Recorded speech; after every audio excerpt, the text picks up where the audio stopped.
Hi, and thanks for joining me. I'm PackRat556.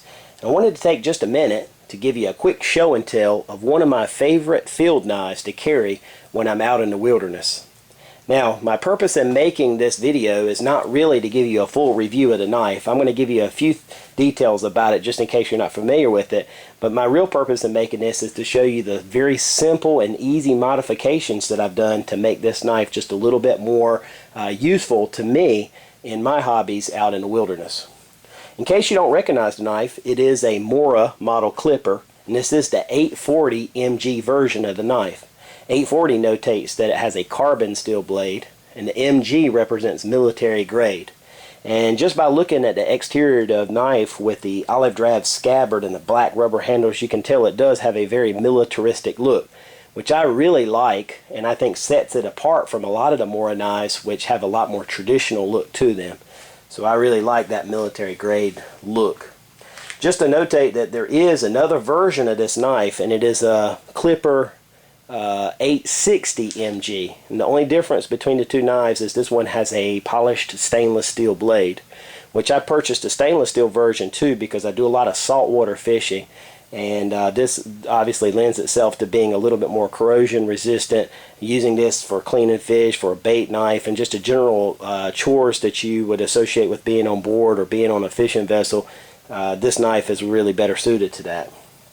But this carbon steel version has been really good for me as a field knife. A, because the carbon steel to me seems a little bit easier to sharpen and to make. And the second reason is because it lends itself to striking a ferrocerium rod if necessary. So for those two reasons I choose the carbon steel for my field use. Jumping right in on some of these modifications, the first and probably most obvious thing that you'll see is I've added a braided paracord lanyard. That is 550 paracord.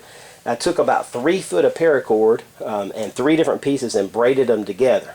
The first benefit of that is it's going to give me some extra cordage in case of emergency in the field. If I need to make a bow drill, or if I need a little cordage to help me make some type of a shelter, take the inner strands out, use them for fishing, that paracord is there in case I need it. But it is for me to carry it around my neck, which is my preferred method for using this knife. It's a 3.5 ounce knife with a scabbard, so it's very lightweight, comfortable for neck carry. If I need to take that paracord off, the scabbard has a really nice belt clip here, which you can see, and it'll clamp on top of your pants or on a belt. If you don't have a belt though, you can still hook it onto your pants. Okay, the second modification I want to talk about, I'm going to get right into the knife here, which is with the carbon steel blade. As I said, there's a little bit of problem sometimes with corrosion if you don't maintain it. If you don't keep this thing clean and oiled, it will rust up on you. So what I've done to combat that situation a little bit is to force a patina. I'm zooming in a little for you so you can see the blade. It has a very dull, almost tarnished look to it since I forced a patina. And I'm not an expert on doing that, but basically what I did was soak the knife for about 45 minutes to an hour in vinegar. And as a result, it's created a light tarnish, which is somewhat corrosion resistant for the blade. The second thing that I've done to modify the knife, as you can see, I've got a little cobra knot fob that I've put here on the bottom. And basically what I did was I drilled through this plastic butt on the knife. It is not a full tang knife, so you don't have to worry about hitting a tang. It's just hard plastic, like a thermoplastic, a molded plastic handle here.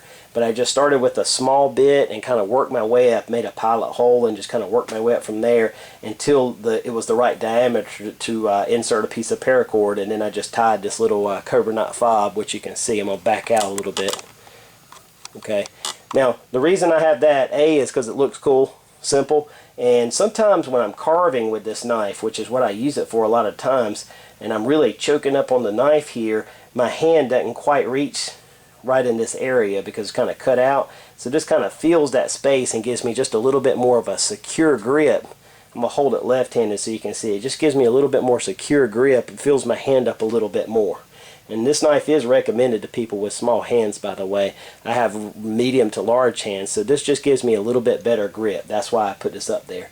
Could have easily been a wrist lanyard though. A lot of people like to have a wrist lanyard on their knife, and that would work well on this too. The reason I chose this is for that reason, and also because it's neck carry, so I don't need that extra cordage hanging in addition to what I already have. So that's two simple modifications. Let's look at the modifications I've done to the sheath. I already showed you the neck lanyard, which is just a simple add-on, can come right off by popping off the belt clip. But another idea here is I've kind of made my knife a little bit more of a kit in a way with the extra paracord, but also I've added a Boy Scout model hot spark kit. This is something I've had since way back when I was in the Scouts years and years ago. This is the smallest little ferrocerium rod that I know of. It hardly weighs anything, and it will get a fire going, no doubt. Okay, now as far as how I've attached it to the scabbard, I've used bicycle inner tube. I cut a 2-inch piece, and then I came back and cut another 1-inch piece out of the tube, and I'll show you that in just a minute, and just slid it on the scabbard, slid the second piece on top of it, and that creates a little pocket. Let's see if I can't show you this.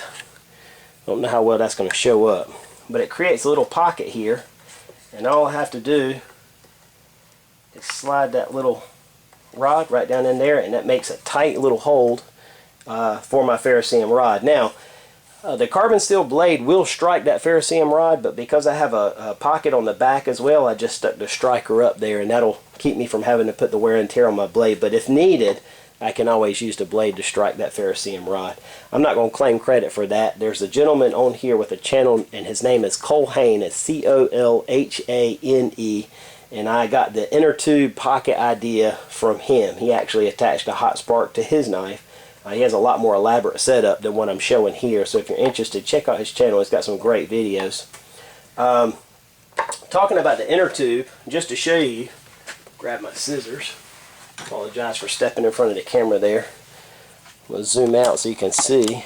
I always zoom in before I zoom out. I hit the wrong direction. But all you got to do is just cut a bicycle inner tube. You can see what I've got here. Just cut like a little piece here, and a smaller piece like that. Then you would just stretch that over your scabbard, like you see what I'm doing there. This stuff is real. This is a small inner tube, so it really does stretch, and it makes a tight fit. And then you would just go back and put this on top of that, and that's going to give you a little pocket. So I'm just showing you that to give you an idea in case you've never seen this before. You'll know how to do it. But all in all, that's what I've done. It's basically 4 modifications. Putting a hole in the butt, putting the patina on the blade, a pocket here on the scabbard for my fire steel, and just adding a braided paracord neck lanyard. Very simple things, but they make the knife have a lot more value to me in the field. If you have any questions about this, if I want to mention where I got it from, bensbackwoods.com. I think a lot of Ben's Backwoods, I've gotten quite a bit of gear through them. I've actually called and spoke to Ben personally before. Super nice guy, very helpful, fast service. So I'm going to give a little shout out to Ben's Backwoods. They've got a whole collection of Mora knives. If you have any questions about this knife or about the setup, please feel free to leave messages.